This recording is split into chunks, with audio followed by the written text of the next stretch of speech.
Good morning students. आपके अपने YouTube channel Ravi Pareek जी3+ Bhomra में आपका स्वागत है। जैसा कि आपको पता है कि 2021 के अंदर जो माध्यमिक शिक्षा बोर्ड है उसने अपना सिलेबस परीक्षा के लिए कम कर दिया है, यानी 40% सिलेबस को कम कर दिया गया है। तो उसी के आधार पे अब हम जो आगे के जितने वीडियो कंटेंट बनाएंगे वो माध्यमिक परीक्षा 2021 को ध्यान में रखते हुए बनाएंगे। तो उसी लाइन का ये प्रथम वीडियो है जिसके अंतर्गत हम केंद्रीय प्रवृत्ति के माप यानी जो 17वीं प्रश्नमाला है गणित की कक्षा 10 की उसका अध्ययन करेंगे।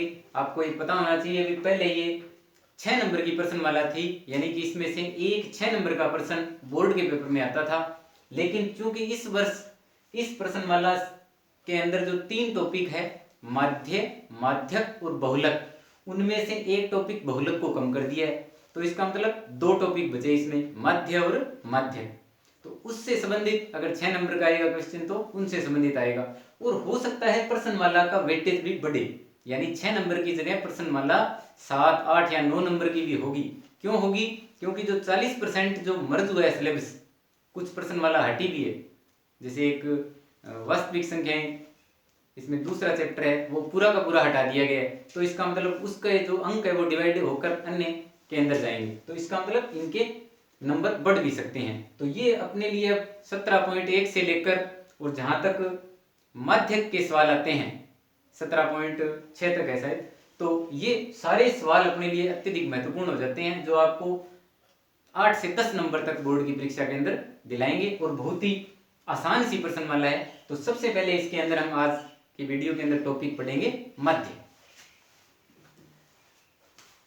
जब आंकड़े हमें क्या दिए होते हैं, अवर्गीकृत दिए होते हैं, यानी खंडित आंकड़े, सीधे सीधे आंकड़े हमें दिए हुए हैं, उस स्थिति के अंदर मध्य ज्ञात करना।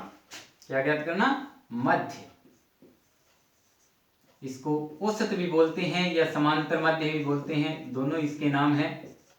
जब हमें आंकड़े क्या दिए हों, खंडित दिए हों, तो आपको डायरेक्ट एक फॉर्मूला याद रखना है, प्रेक्षणों का योग बटे प्रेक्षणों की संख्या, यानी जितने प्रेक्षण हमें दे रखे हैं उनका योग और बटे में उनकी संख्या। मध्य बराबर प्रेक्षणों का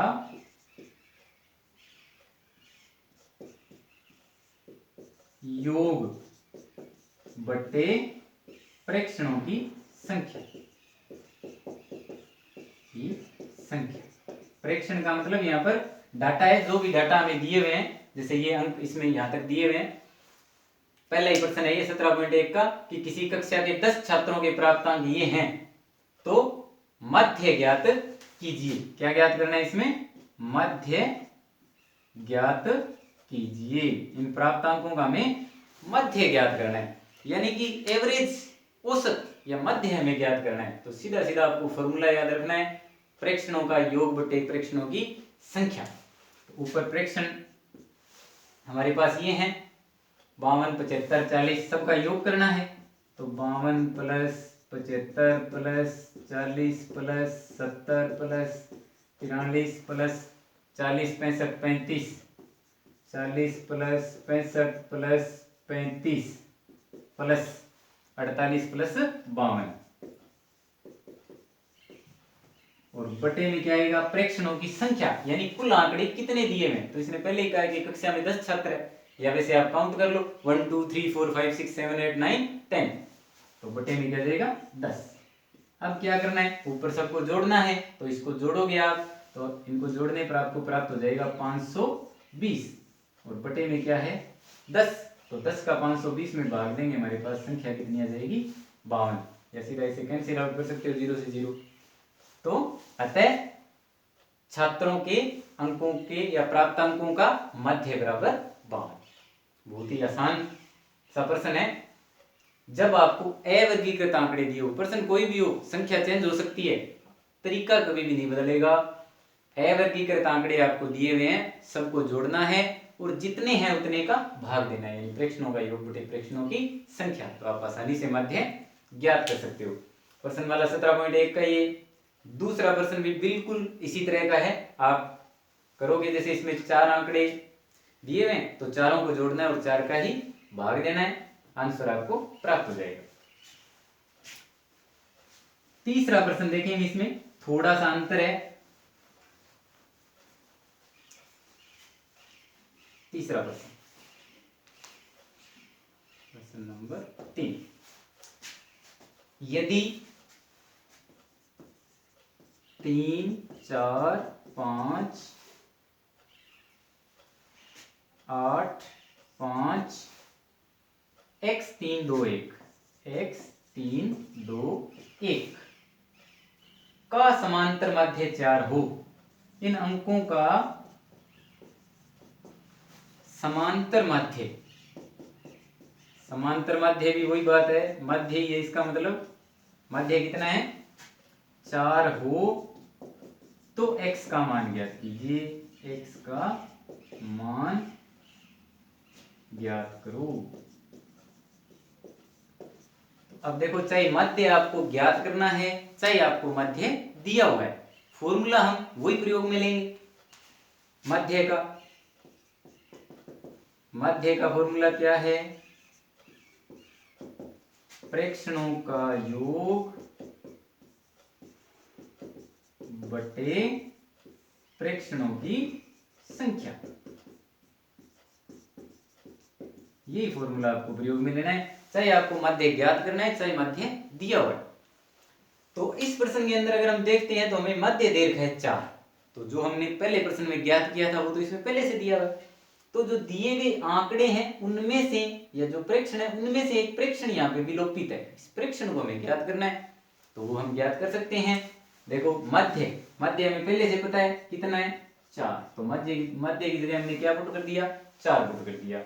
प्रेक्षणों का योग, तो प्रेक्षण ये है हमारे पास 3 + 4 + 8 + 5 + x + 3 + 2 + 1। प्रेक्षणों की संख्या 1 2 3 4 5 6 7 8, काउंट किए कितने आए 8। इसको वैसे के वैसे लिखोगे 4 बराबर 3 और 4 7, 7 और 8 15, 15 और 5 20, 3 23, 24 25 और 26, कितने हो गए 26। और प्लस में क्या है x, 7 और 8 15, 5 20, 3 23 और 2 25 और 1 26 प्लस x बटे में क्या है 8। तो अब इसको कैसे हल करोगे, देखो x साथ में नहीं जुड़ेगा, कोई 26x लिख देगा इसको, 26 + x, क्योंकि x तो क्या है असमान पद है तो इसमें नहीं जुड़ सकता, इसको अलग ही रखना है। इसके नीचे एक मान लो क्रॉस मल्टीप्लाई करेंगे, तिरछा गुणा, तो 26 + x और 8 का किससे गुणा हो जाएगा 4 से, कितना आ गया 32, 8 चौके 32। तो x बराबर पक्षांतरण करेंगे, 26 उधर जाएगा तो 32 - 26, तो 32 में से 26 गए कितने आए 4 और 2 6, तो x का मान कितना आ गया 6 आ गया। यानी कि जो हमें राशि ज्ञात करनी थी वो क्या निकल गई 6 निकल गई। सूत्र वही मध्य का प्रयोग करना है, अपने आप ही आपको आंसर मिलेगा पक्षांतरण करने पर। यहां हमने x का मान निकाल लिया 6।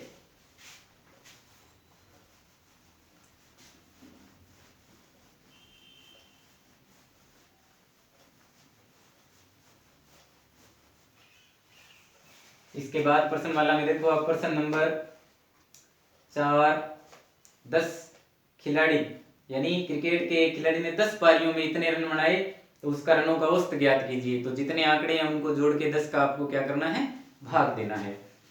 इसी प्रकार 5वें प्रश्न के अंदर भी 1 2 3 10 तक आपको आंकड़े दिए हुए हैं, तो 10 को जोड़ के 10 का भाग देना है, जो 10 तक आंकड़े हैं। 6ठे प्रश्न को भी आप बिल्कुल इसी तरह से हल करोगे। 7वां प्रश्न थोड़ा सा अलग तरह का है, तो वो हम देखते हैं। एक कक्षा के ए वर्ग के 25 छात्रों का औसत भार कितना है 51 है। ए वर्ग के 25 छात्रों का औसत भार कितना है 51 kg है। और बी वर्ग के 35 छात्रों का औसत भार, औसत यानी मध्य भार कितना है औसत भार 54 किग्रा है। तो अब देखो कुल छात्र कितने हैं 60, प्रश्न में इसने पूछा है 60 छात्रों का औसत भार ज्ञात कीजिए, औसत भार ज्ञात कीजिए। तो औसत या माध्य निकालने का आपको सूत्र याद है, माध्य बराबर क्या होता है, माध्य या औसत बराबर क्या होता है, प्रेक्षणों का योग बट्टे प्रेक्षणों की संख्या। तो हमारा टारगेट केवल फॉर्मूले के ऊपर होना चाहिए कि यहां हमें वैल्यू पुट करनी है, प्रेक्षणों का योग यहां चाहिए हमें और प्रेक्षणों की संख्या यहां चाहिए। तो प्रेक्षणों की संख्या तो हमें पहले ही पता लगी, क्योंकि 25 छात्रों का औसत भार इसने 51 दे रखा है और 35 छात्रों का औसत भार 54 दे रखा है। तो 25 और 35 यानी कुल जो प्रेक्षण है 60 छात्रों का औसत भार हमें ज्ञात करना है। तो कुल प्रेक्षण कितने हैं 60। अब इसको औसत ज्ञात करने के लिए, माध्य ज्ञात करने के लिए हमें प्रेक्षणों का योग चाहिए। अब ये योग कितना होगा भाई, क्योंकि 25 का औसत भार कितना है 51, 25 का औसत कितना है 51, तो 25 का कुल कितना हो जाएगा 25 गुना में 51। एक छोटा सा उदाहरण लेके आप इसको समझ सकते हो। एक पेंसिल का मूल्य मान लो कितना है 5 रुपए, एक का 6 रुपए और एक का 7 रुपए, एक का 5, एक का 6 और एक का 7। तो औसत कितना हुआ 5 और 6 11, 11 और 7 18। कुल आंकड़े कितने 3 थे, तो तीनों का योग 18 और बटे में किसका भाग देंगे हम 3 का। औसत कितना हुआ 6। तो अब आपको सीधा ऐसे कह दे कि 3 पेंसिलों का जो औसत मूल्य है वो 6 है, तो कुल मूल्य कितना हुआ, तो यानी पेंसिलें 3 ही थी, 6 थी ये 18। तो कुल मिला के संख्या को औसत से गुणा करने पर क्या प्राप्त हो रहा है हमें, कुल भार प्राप्त हो रहा है। तो 25 छात्रों का कुल भार निकालेंगे पहले हम, 25 छात्रों का कुल भार, कुल भार देखो प्रेक्षणों का योग, कुल भार का मतलब हो गया प्रेक्षणों का योग। अगर ये निकालना है तो क्या होता है माध्य गुणा में संख्या, माध्य गुणा में संख्या। तो 25 छात्रों का कुल भार क्या निकल जाएगा 25 गुणा में 51, 25 एकम 25, 5 आ एक 25 एकम 25, 5 आ गया, 25 पंजे 125, तो 125 में हंसी ला जाएगी 2, तो कितना आ गया 127, 1275 केजी में आ जाएगा। इसी प्रकार कितना आएगा, इतना आएगा क्या 25 एकम 25, तो 5 आ गया, 25 पंजे 125 और 125 में हमने क्या जोड़ा 2 जोड़ा, तो 127।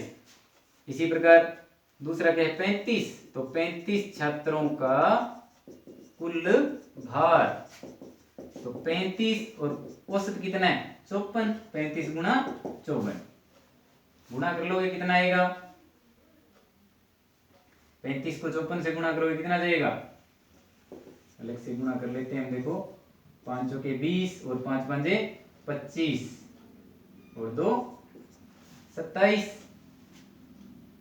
ये आ गया 3 चौके 12, 3 पंजे 15 और 1 16, तो 0 9 8 और 1 1890 केजी। अब प्रेक्षणों का योग, तो प्रेक्षणों का योग कितना हो गया भाई 1275 प्लस 1890 और बटे में प्रेक्षणों की संख्या कितनी है 25 प्लस 35 यानी कि 60।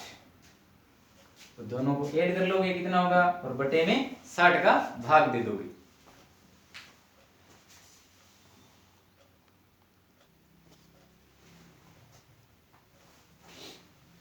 तो दोनों को ऐड किया तो कितना हो गया 3165 और बटे में ये 60। तो 3165 में आप किसका भाग दे दोगे 6 का भाग दे दोगे, तो 6 का भाग दोगे तो ये कितना जाएगा आपके पास 527 पॉइंट, ये 5 आ जाएगा और एक के बाद क्योंकि यहाँ पॉइंट आएगा एक के बाद और लगा देंगे 52.75 आ जाएगा, या डायरेक्ट ही आप 3165 में 60 का भाग दे दोगे तो ये आपके पास आ जाएगा 52.75। 5 से काट भी सकते हो, पहले 5 के पहाड़े से काट लो, काटने के बाद छोटा हो जाएगा, फिर हल कर लोगे तो ये 52.75 आपके पास आंसर आ जाएगा। थोड़ी सी प्रश्न वही है, बस माध्य ज्ञात करना था तो हमें प्रेक्षणों का योग और प्रेक्षणों की संख्या चाहिए थी, तो संख्या तो पहले ही पता लग गई हमें कि 60 छात्र हैं। अब 60 छात्रों का कुल कितना था तो वो इसने अलग अलग हमें दे दिया कि 25 का औसत 51 और 35 का औसत 54। तो 25 को 51 से गुणा करने पर 25 का कुल पता लग गया और 35 को 54 से गुणा करने पर 35 का कुल, तो 60 का कुल निकाला तो दोनों को जोड़ लिया हमने और बटे में 60, क्योंकि कुल संख्या कितनी थी 60।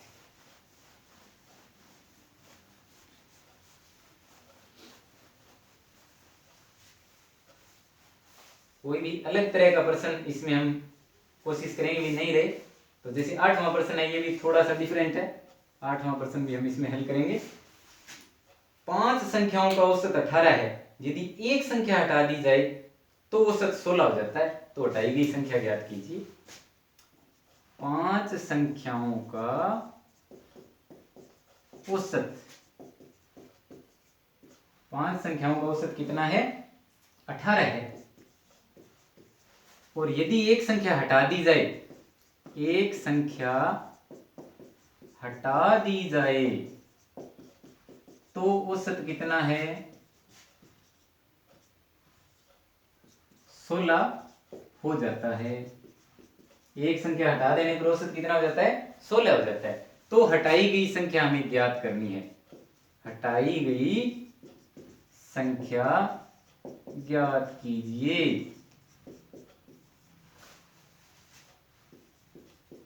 देखो बहुत ही आसान प्रश्न है, साधारण भी आप कर सकते हो। देखो पहले आपको मौखिक रूप से मैं करवाता हूँ। 5 संख्याओं का औसत 18 है, तो 5 संख्याओं का कुल पता लग गया ना हमें कितना है, औसत 18 है, तो 5 संख्याओं का कुल कितना हो गया 18 पंजे 90, कितना हो गया 90। अब एक संख्या हटा दी गई तो संख्या कितनी बची 5 थी पहले, एक हटा दी तो संख्या कितनी बची हमारे पास 4 बची।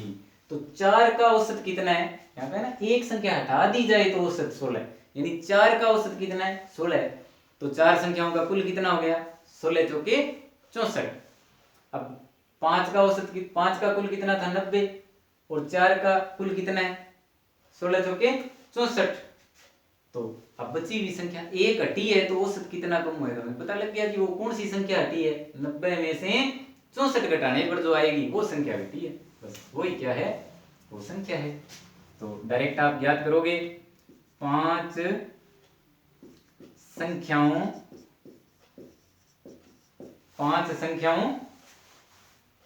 का औसत 18 है ना हमारे पास, तो 5 संख्याओं का कुल योग कितना हो जाएगा, प्रेक्षणों का जब योग में ज्ञात करना है तो मध्य गुणा में क्या हो जाती है संख्या, यानी औसत गुणा में संख्या, तो 18 पंजे 90, 5 गुणा में 18 बराबर डायरेक्ट आ जाएगा 90। इसी प्रकार एक संख्या हटा दी तो 4 संख्याएं बन गई है, तो 4 संख्याओं का कुल योग कितना आ जाएगा, 4 गुणा में औसत कितना है 16 64।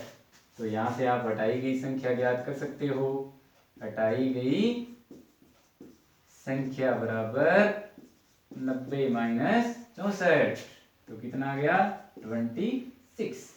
तो वो संख्या कितनी है 26 है जो हटा दी गई है। प्रश्नमाला का जो लास्ट प्रश्न है 10 नंबर, बिल्कुल इसी तरह से है। इसने कर्मचारियों की सैलरी दे रखी है कि पहले इसके अंदर 5 कर्मचारी है तो 5 का औसत आपको दे रखा है, एक कर्मचारी सेवानिवृत्त हो गए यानी कर्मचारी घट गए, तो 4 का औसत दे रखा है, तो पहले 5 को गुणा करोगे फिर 4 को गुणा कर लोगे जो भी औसत है उससे, तो घटाओगे तो बिल्कुल इसी प्रश्न की तरह सेवानिवृत्त जो कर्मचारी है उसकी सैलरी आ जाएगी यानी वेतन आ जाएगा। 9वां प्रश्न अच्छा प्रश्न है। 13 संख्याओं का माध्य 24 है, यदि प्रत्येक में 3 जोड़ दिया जाए तो नए माध्य में क्या परिवर्तन होगा। 13 संख्याओं का माध्य 24 है, यदि प्रत्येक संख्या में क्या जोड़ दिया जाए 3 जोड़ दिया जाए तो 9 नए मध्य में क्या परिवर्तन होगा, क्या परिवर्तन होगा। 13 संख्याओं का मध्य कितना है 24। यदि प्रत्येक संख्या में 3 जोड़ दिया जाए तो नया मध्य क्या होगा। तो देखो हल कैसे करेंगे इसको। 13 संख्याओं का मध्य, तो माना वो 13 संख्याएं कौन सी है, माना 13 संख्याएं ऐसे ये है x1 x2 x3 ऐसे करते करते कहां तक है, ये x13 तक है। तो प्रश्नानुसार इसने क्या दे रखा है हमें कि x1 plus x2 plus x3 plus x4 ऐसे करते करते जब x13 को हम जोड़ते हैं तो ये प्रेक्षणों का योग यही है कि प्रेक्षणों का योग हमारे पास क्या है, प्रेक्षणों का योग यानी संख्याओं का योग है वो हमारे पास क्या है x1 plus x2 plus x13 तक है। तो अब ये योग हमारे पास क्या है वो हम निकालेंगे, क्योंकि संख्याएं 13 है और मध्य कितना है 24 है। मध्य कितना है 24 और संख्याएं कितनी है 13। तो 13 संख्याओं का योग, 2-3 बार आ चुकी है वही बात, तो अब आपके समझ में आ जानी चाहिए। अब इन संख्याओं का अगर हमें योग ज्ञात करना है तो क्या करना है, संख्या गुणा में मध्य, तो वो संख्याओं का योग आ जाता है यानी प्रेक्षणों का योग आ जाता है। तो प्रेक्षणों का योग क्या जाएगा 24 13 गुणा में 24, 13 को 24 से कर दो या 24 को 13 से कर दो एक ही बात है। तो यह आ जाएगा 13 चौके 52 यानी 2 आ गया और 13 दूनी 26 और 5 31 312। तो 13 संख्याओं का योग आ गया हमारे पास 312 यानी x1 से लेकर x13 तक हमारे पास कितना प्राप्त हो गया 312 प्राप्त हो गया। अब प्रत्येक संख्या में 3 जोड़ना है, तो प्रत्येक संख्या में 3 जोड़ने पर प्रेक्षणों का योग, 3 संख्या में प्रत्येक संख्या में 3 जोड़ने पर प्रेक्षणों का योग। तो देखो पहले प्रेक्षणों का योग हमारे पास क्या है 312 और संख्याएं कितनी है 1 से लेकर कितनी है संख्या 13 है। तो प्रत्येक संख्या में अगर 3 जोड़ेंगे हम तो क्या होगा, प्रत्येक संख्या में 3 जोड़ेंगे यानी 13 संख्याओं में 3 जुड़ेगा। तो 13 संख्याओं में 3 जुड़ने का मतलब क्या हो गया 3 गुणा में 13 यानी 3 को कितनी बार जोड़ना है आपको 13 बार जोड़ना है। तो मैं डायरेक्ट लिख देता हूं 3 गुणा में 13, तो ये कितना आ जाएगा 312 प्लस 13 थी 39, तो जोड़ोगे तो कितना आ गया ये 351। प्रत्येक संख्या में 3 जोड़ने पर देखो 312 तो 13 का था ही, अब इसमें प्रत्येक में 3 जोड़ा यानी 13 संख्याएं हैं तो 13 में 3 जोड़ेंगे तो 13 3 39 जुड़ा, टोटल 351 हो गया 312 हो गया। अब नया मध्य ज्ञात करना है हमें, नया मध्य।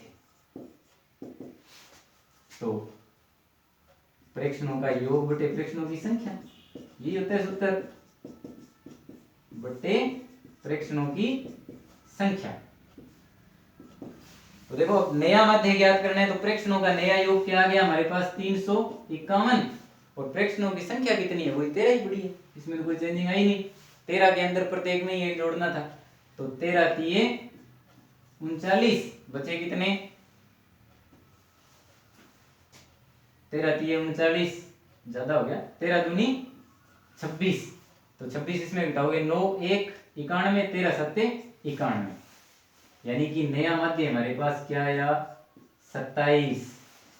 नया मध्य कितना है 27। और प्रश्न में क्या पूछा था कि नए मध्य में क्या परिवर्तन आ जाएगा, तो पहले मध्य कितना था 24, तो मध्य कितना आया अब 27 यानी मध्य में भी नया मध्य 3 अधिक प्राप्त होता है। या आप ये कह सकते हो कि अगर प्रत्येक संख्या में 3 जोड़ रहे हैं तो मध्य में भी क्या होता है 3 जुड़ जाएगा। हमने सिद्ध कर दिया है, पहले 24 था, प्रत्येक में 3 जोड़ने पर क्या आया 27। मध्य की ये पहली वीडियो हम लेके हैं जिसके अंदर हमने अवर्गीकृत आंकड़ों के बारे में मध्य और औसत का अध्ययन किया है। कुछ वीडियोस पहले के चैनल के ऊपर अपलोड किए हुए हैं जिसके अंदर माध्य बहुलक बहुत सारे उसमें महत्वपूर्ण क्वेश्चन करवाए हुए हैं। लेकिन अब चूंकि ये प्रश्नमाला अत्यधिक इंपॉर्टेंट हो जाती है, पहले अब तक रिकॉर्ड ये था कि इन प्रश्नमालाओं से प्रश्न नहीं आते थे पेपर के अंदर, क्योंकि इनके अलावा भी बहुत कुछ बच जाता था प्रश्नावली के अंदर। अब क्योंकि सिलेबस को संकुचित कर दिया है और मार्क्स पेपर के अंदर बढ़ेंगे, यानी प्रश्नमाला के मार्क्स बढ़ेंगे, तो आपके लिए 17.1 से लेकर 17.6 तक, जहां तक आपके ये माध्य और माध्यक से संबंधित सवाल है, 17.6 और 17.7, 7 भी माध्यक है, तो 17.1 से 17.7 तक आपके क्या है, अत्यधिक महत्वपूर्ण हो जाती है ये प्रश्नमाला, कि प्रत्येक प्रश्नमाला आपको सारी हल करनी पड़ेगी। क्योंकि आपको पहले मैं बता चुका हूं कि प्रश्न का जो अंक वेटेज है, अंक भार है, वो 6 से बढ़कर 10 तक भी इस प्रश्नमाला का हो सकता है। इसलिए ये प्रश्न भी आपके लिए महत्वपूर्ण हो जाते हैं। अच्छी तरह आप इनको भी अध्ययन करोगे। अगले वीडियोस के अंदर हम 17.2 और 3 जो सारणीकृत आंकड़े होते हैं, या साथ में हम कह सकते हैं जो कंटिन्यूस वर्ग वाले आंकड़े हैं, सतत जो आंकड़े हैं, सतत आंकड़ों के बारे में भी हम अध्ययन करेंगे। धन्यवाद।